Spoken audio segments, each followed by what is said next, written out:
The local sheriff stood before the press and delivered a definitive statement asserting that the family had been entirely cleared of any involvement. Is it a desperate attempt to cover up a heinous crime, or is it a perfectly executed legal strategy to avoid self-incrimination? The footage revealed a figure draped in black, wearing a mask and gloves. The footage confirmed the presence of a backpack specifically identified as an Ozark Trail hiker model. The failure of the police was catastrophic, but the survival of this single video clip provided the first real break in the case. It was the undeniable proof that a predator had entered the home. To follow the meticulous reconstruction of this forensic puzzle, make sure to turn on your notifications and subscribe. We will break down every piece of evidence that the local police nearly lost. The video of the masked man shifted the entire paradigm of the investigation. The transition from a local missing persons case to a massive federal investigation hinged on a single forensic discovery. On February 5th, crime scene technicians finally located physical evidence that could not be ignored. They found a trace of blood on the front porch. The shadows only deepen when those who hold the answers refuse to speak.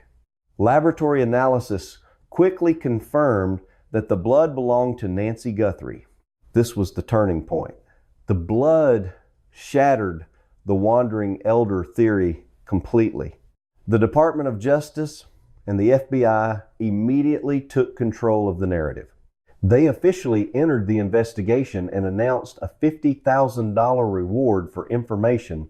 The presence of federal agents brought a new level of clinical precision to the search. They scoured the desert environment surrounding the property. Their methodical pursuit yielded a critical artifact. Investigators recovered a discarded glove near the crime scene. The material and style of the glove perfectly matched the apparel worn by the masked man captured on the surviving security footage. The FBI crime lab processed the glove and successfully extracted a usable DNA profile. It was male DNA. It did not belong to any known law enforcement officer who had walked the scene.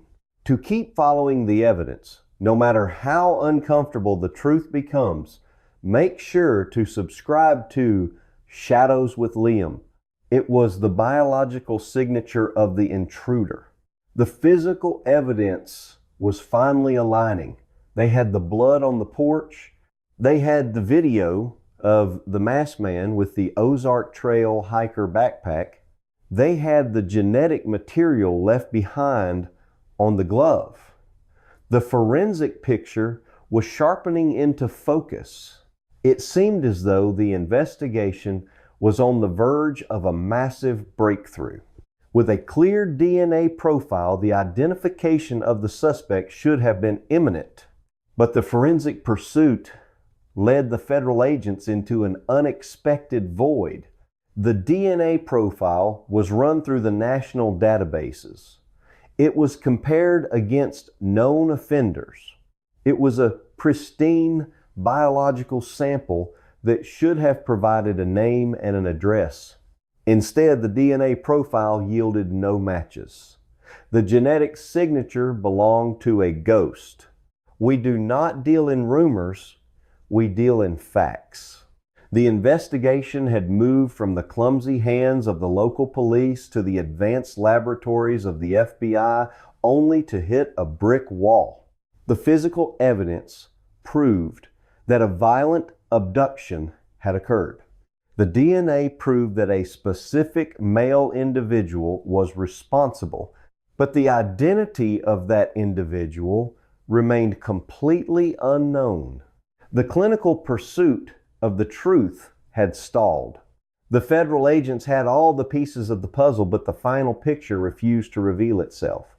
The blood, the video, and the DNA were not enough to crack the silence surrounding the case.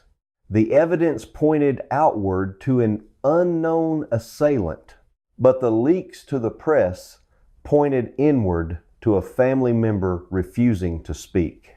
The investigation fractured entirely when an unexpected digital demand arrived. The truth of this case is buried under layers of official statements and unofficial leaks. In the weeks following the initial incident, 2 separate extortion letters surfaced demanding a ransom paid entirely in cryptocurrency. These digital communications were transmitted directly to a local television broadcaster and the immediate household. The federal authorities scrutinized the demands. They evaluated the syntax, the routing data, and the specific language used in the correspondence. Their conclusion added a disturbing layer of complexity to the already convoluted case. They definitively deemed the communications credible. These were not the opportunistic ravings of online scammers looking to capitalize on a high-profile tragedy. The federal agents believed the sender possessed actual knowledge or direct involvement in the logistics of the intrusion. Yet this development immediately birthed a massive investigative contradiction. If the primary motive was genuinely financial, if this was a coordinated abduction designed specifically to extract a massive cryptocurrency payout, then a fundamental element of the criminal equation was completely missing. In standard ransom operations, the perpetrators must establish leverage. We have to peel back those layers to understand what really happened in the early hours of February 1st. They must provide undeniable proof of life to force the transaction and guarantee the payout. But as the calendar turned and more than 60 days evaporated into the dry desert air, absolute silence reigned. No recent photograph was delivered. No audio recording was ever intercepted by the authorities. No secure message contained any verification that the captive was still breathing or being held in a secure location. This glaring absence forced behavioral analysts and tactical teams to reconsider the entire landscape of the crime. The complete lack of leverage dismantled the traditional kidnapping for ransom theory. It violently pivoted the focus toward much darker operational profiles. Without definitive proof of life, the ransom demands begin to look less like a genuine financial transaction and much more like a calculated diversionary tactic. It strongly suggests a staged scenario deliberately designed to mislead detectives and waste critical federal resources, while the true motive remains carefully concealed behind layers of digital misdirection. The narrative presented to the public is clean and resolved. The authorities were actively chasing digital ghosts while the physical reality of the situation grew increasingly grim with each passing hour. The introduction of these credible but unfulfilled extortion attempts created a severe logical paradox for the profiling units. Usually, a ransom demand provides a direct line of communication to the captors. It opens a dialogue where negotiators can deploy psychological tactics to ensure the safe return of the individual. But the complete cessation of contact following the initial cryptocurrency demands effectively severed that lifeline. It indicated a level of operational discipline that is highly unusual for financially motivated criminals. A typical extortionist needs the payout to justify the immense risk of the operation. Abandoning the financial objective suggests that the money was never the primary objective at all. This realization sent shockwaves through the investigative teams It forced them to analyze the extortion letters not as demands for payment, but as carefully constructed pieces of theatrical misdirection. The narrative hidden in the case files is messy and filled with unanswered questions. The senders wanted the authorities to look for a kidnapper so they would stop looking for an assassin.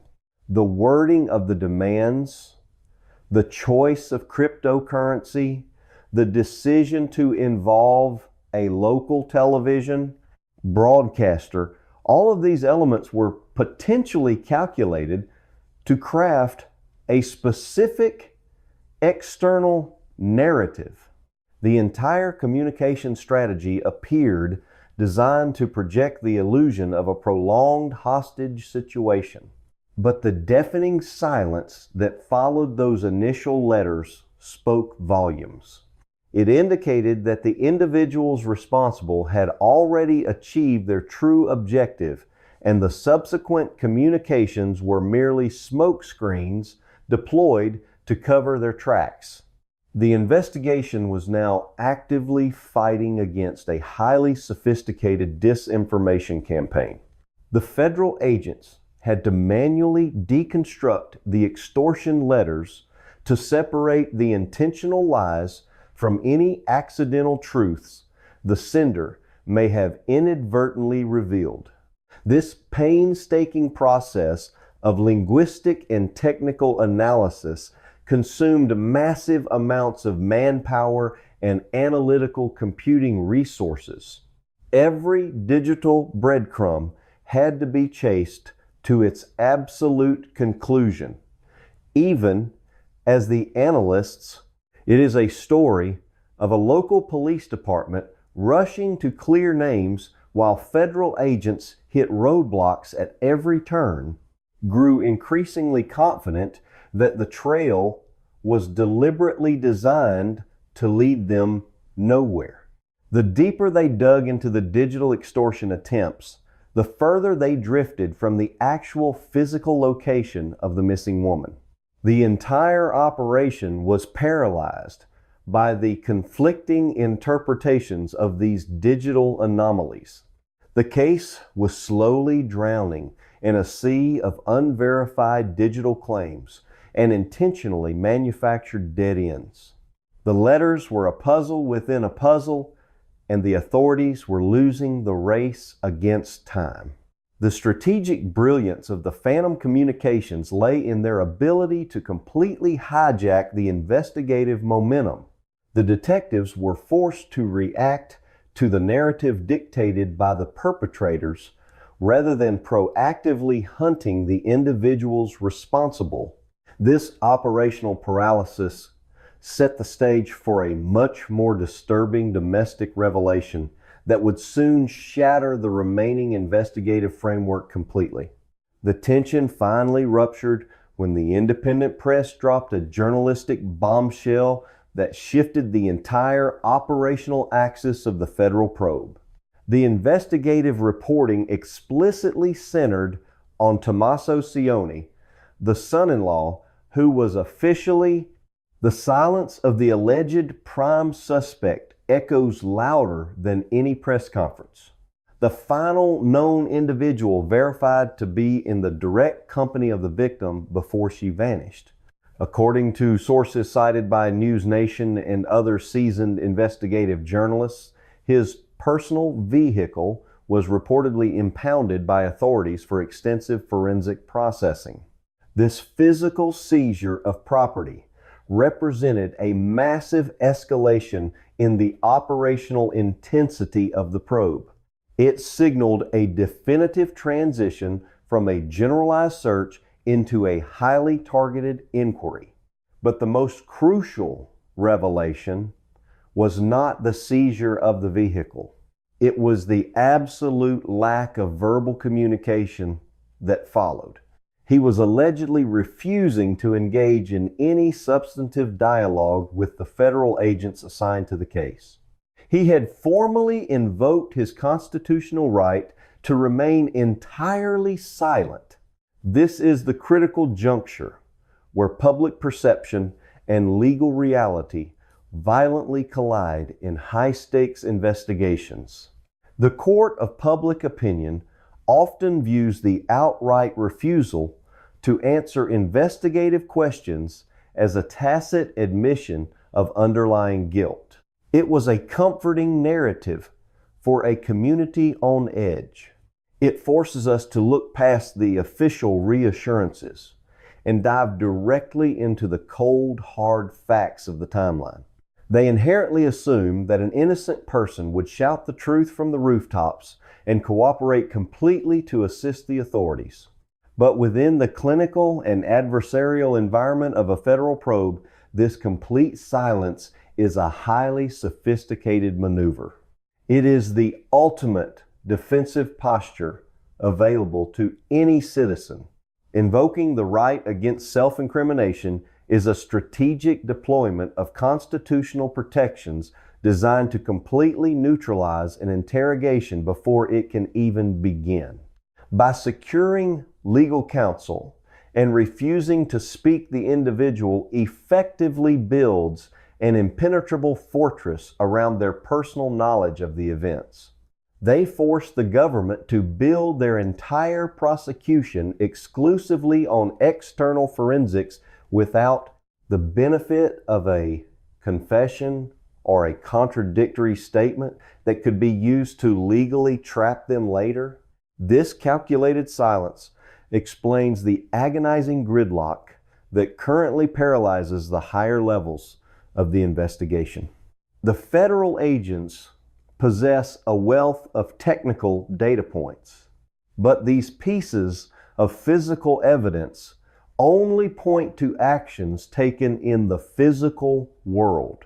The facts do not care about family reputations or public relations.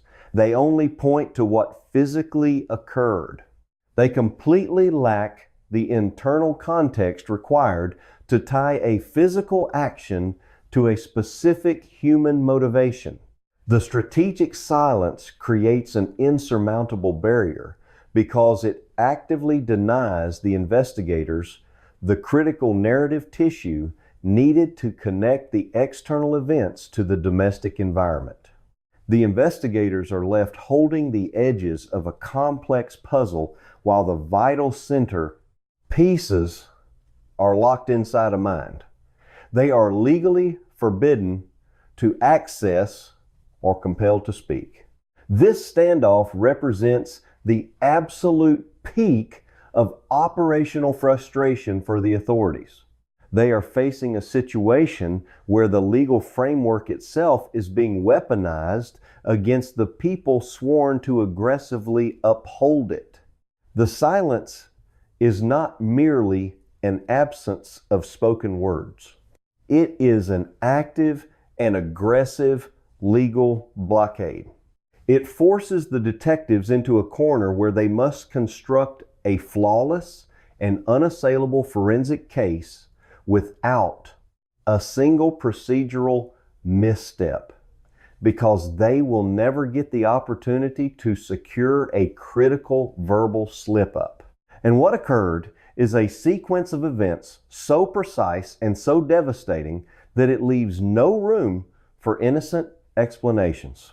What do you think about this tactical use of constitutional rights during an active and escalating missing person search?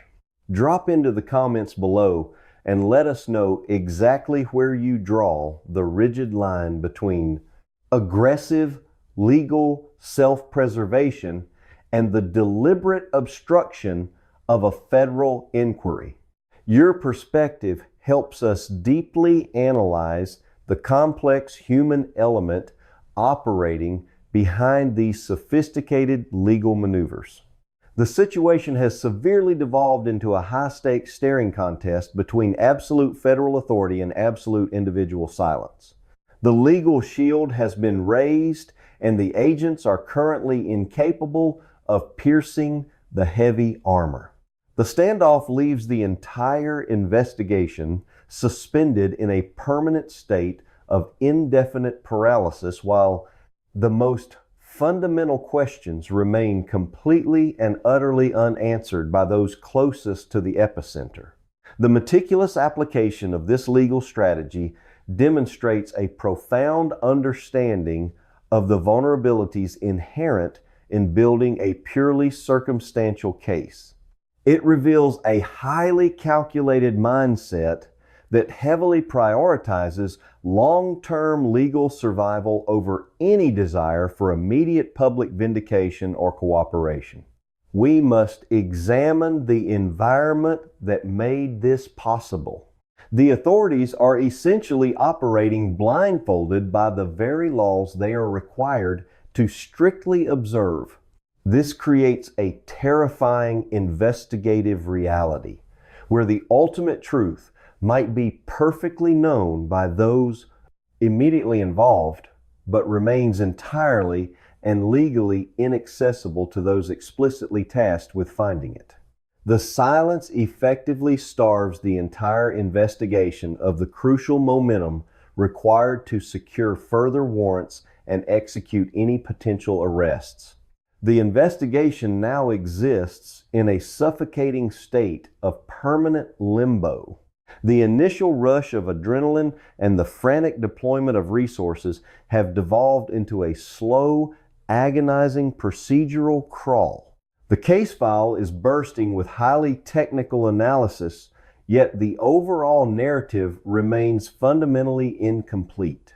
The authorities possess an overwhelming volume of disconnected data points gathered from the physical environment. But all of this advanced scientific data is rendered completely inert by the impenetrable wall of silence.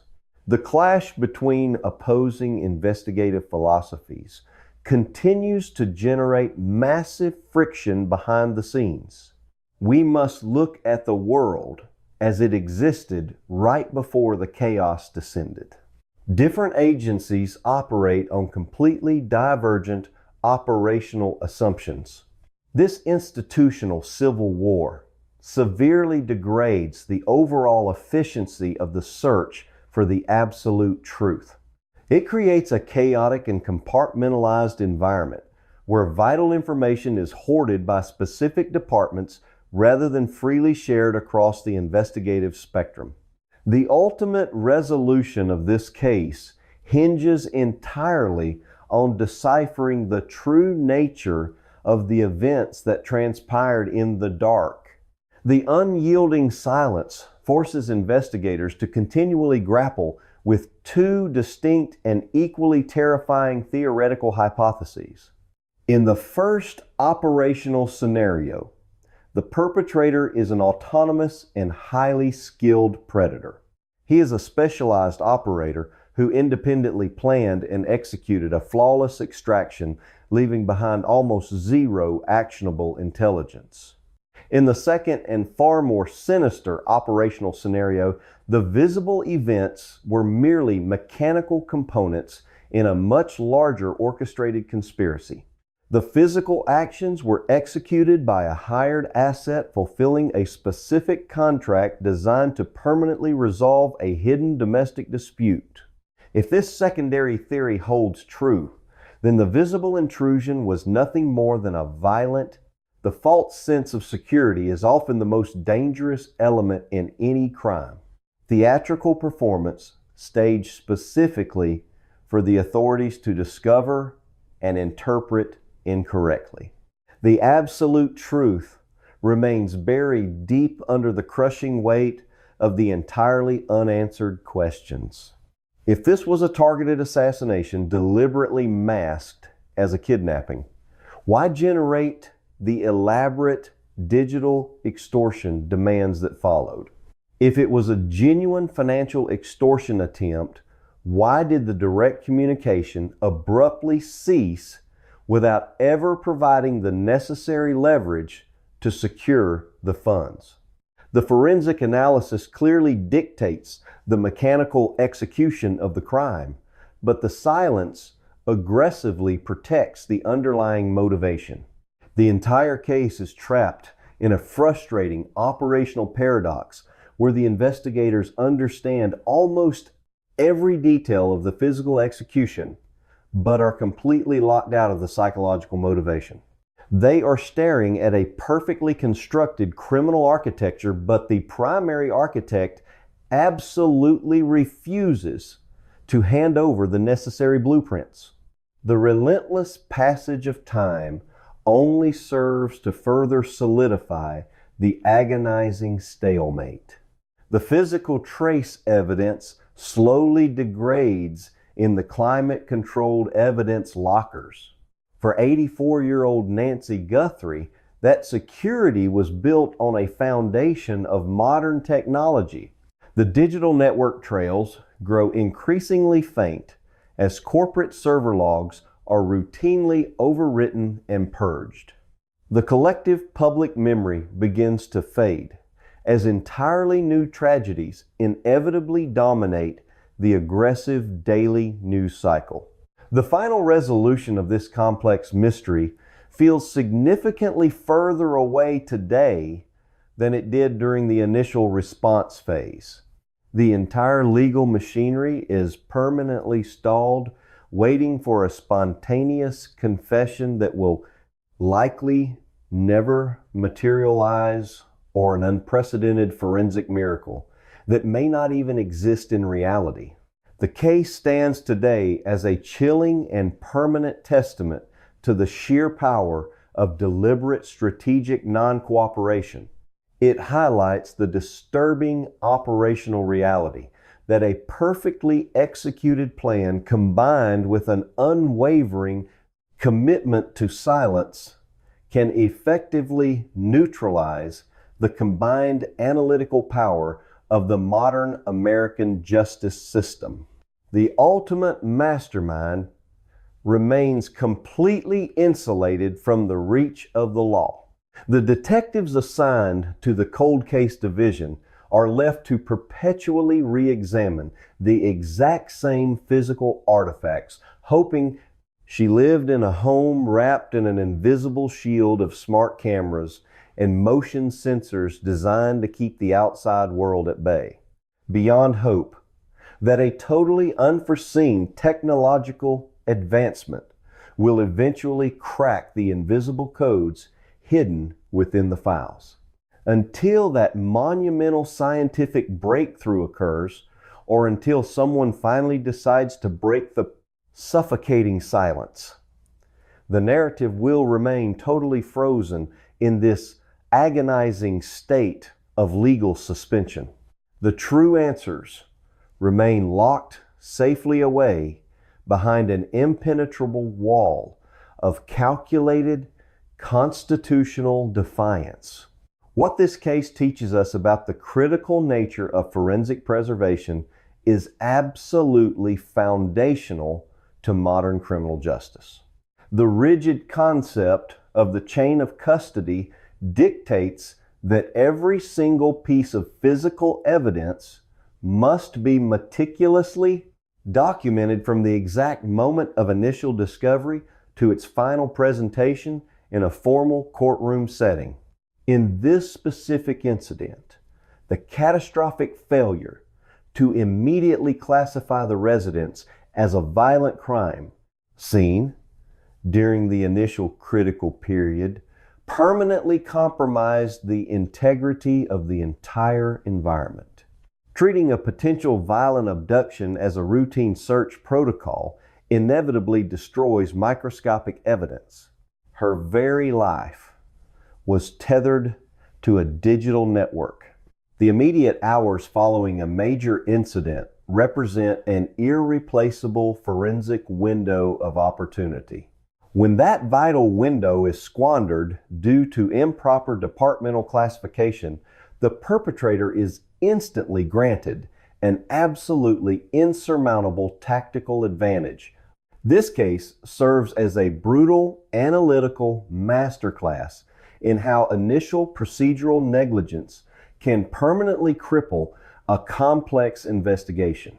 Furthermore, what this case teaches us about the duality of the justice system is deeply unsettling from a sociological perspective. We operate under a rigid legal framework that prioritizes the absolute protection of the individual citizen against the immense power of the state apparatus. The Fifth Amendment right against self-incrimination is a foundational cornerstone of this entire philosophy. However, this case analytically demonstrates the highly destructive operational reality of that exact protection. When a crucial individual intentionally deploys this constitutional shield, it actively and permanently halts the pursuit of truth for the actual victim. The system is intentionally designed to allow a potential perpetrator to remain perfectly silent, even when that silence directly results in ultimate justice being delayed indefinitely. It forces us to confront the highly uncomfortable analytical reality that the laws engineered to prevent state overreach provide perfect tactical sanctuaries. She relied on a pacemaker that constantly transmitted her heart rhythm to an application on her mobile phone. The physical reality of this ongoing tragedy is forever defined by the stark contrast between the violent physical destruction left behind and the chilling operational quiet of the current aftermath. We are left staring at the undeniable forensic proof recovered at the threshold, directly juxtaposed against the absolute stillness echoing inside the federal interrogation rooms. In this highly specific investigation, strategic silence has proven to be vastly more terrifying than any documented confession could ever possibly be.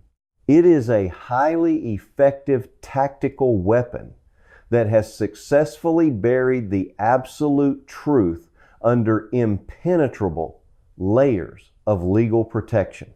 But a deeply troubling societal question remains entirely unanswered. What exactly happens when the private civilians involved are not the only individuals actively refusing to speak? What occurs when the very law enforcement agencies legally sworn to uncover the truth actively decide to intentionally withhold critical operational details from the public they serve to protect their own internal narratives? If you want to see exactly how catastrophic it becomes when an entire police department attempts, but behind closed doors and within the secured files of federal investigators, a completely different reality was taking shape. Every beat of her heart was recorded and monitored. It was a system built for survival.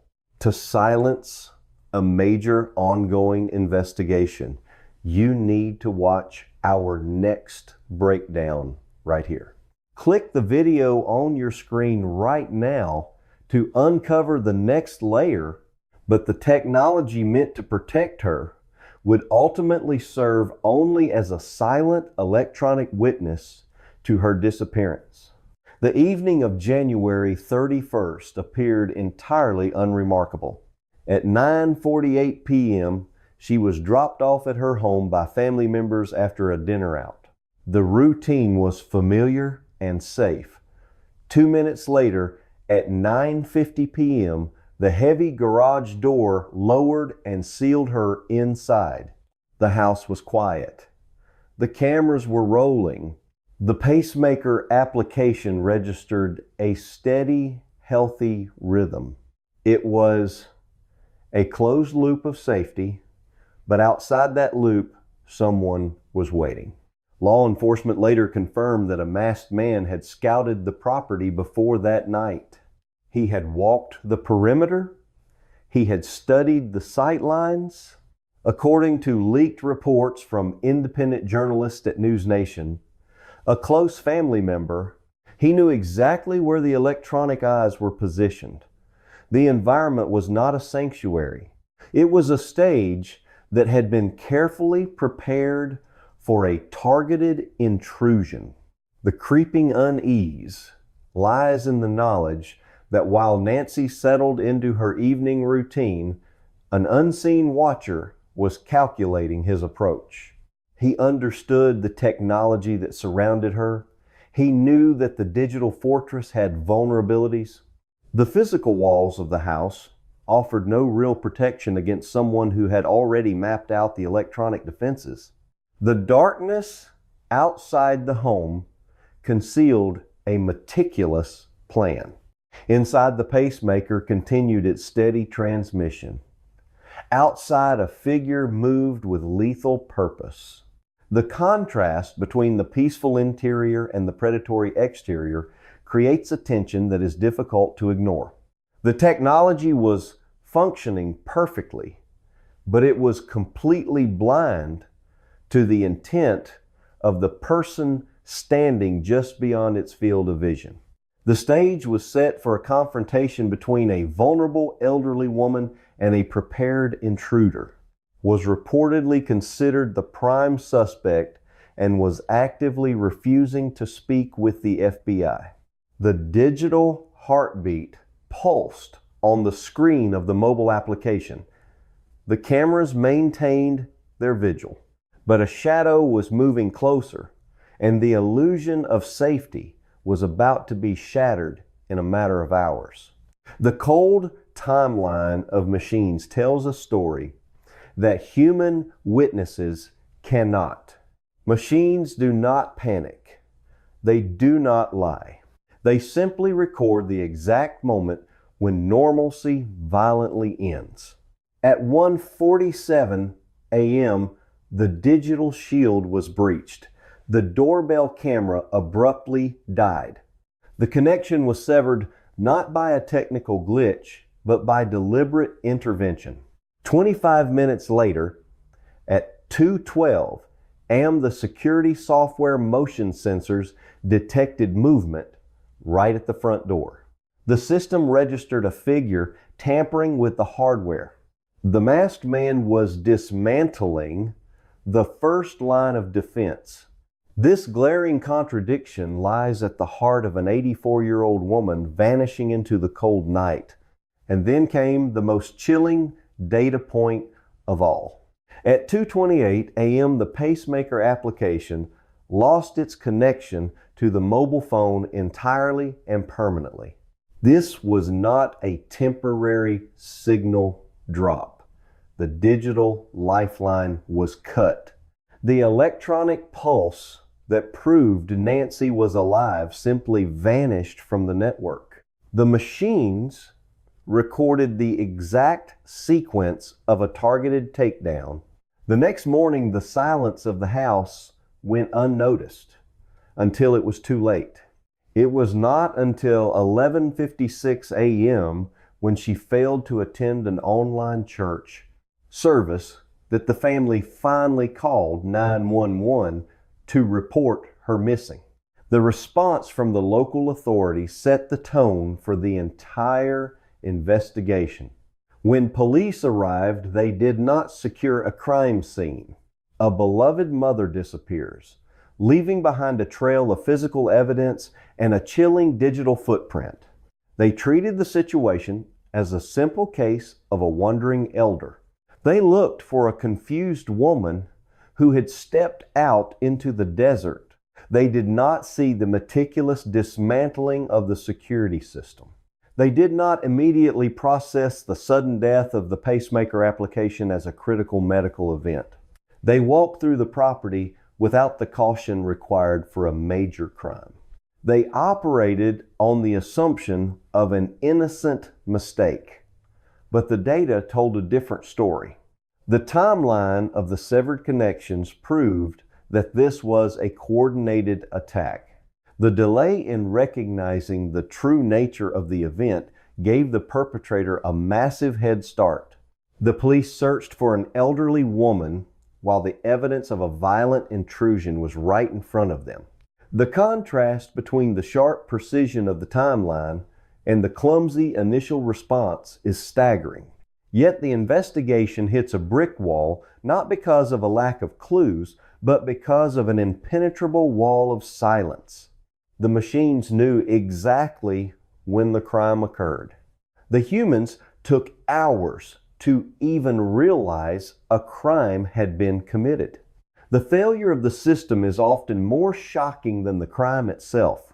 The physical environment around the house screamed of a violent forced entry.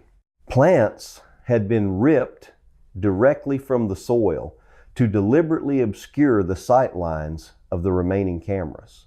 Shattered glass lay scattered directly beneath the primary camera mount. These were not the subtle marks of a wandering mind. These were the aggressive physical scars left by an intruder forcing their way into a secure location. Yet the initial responders failed to read the environment. The deadly mistake was a matter of protocol and personnel. Why would someone choose absolute silence when their own mother is missing? The first officers on the scene were not homicide detectives. They were patrol officers responding to a missing persons call. They treated the location as a rescue environment instead of a compromised crime scene. This foundational error meant that the first 48 hours, the absolute golden window for preserving forensic evidence, were completely wasted. Footprints could have been compromised, trace evidence could have been degraded. The failure to immediately lock down the perimeter and process the home for a violent abduction allowed the trail to grow cold. The local force stumbled through the initial phase of the investigation while the critical evidence slowly slipped away. The realization that they were dealing with a major crime came too late to undo the procedural damage. The local system had failed Nancy Guthrie, but despite the blunders, one crucial piece of evidence survived the chaotic initial response. A single camera angle that had not been successfully blinded captured the intruder.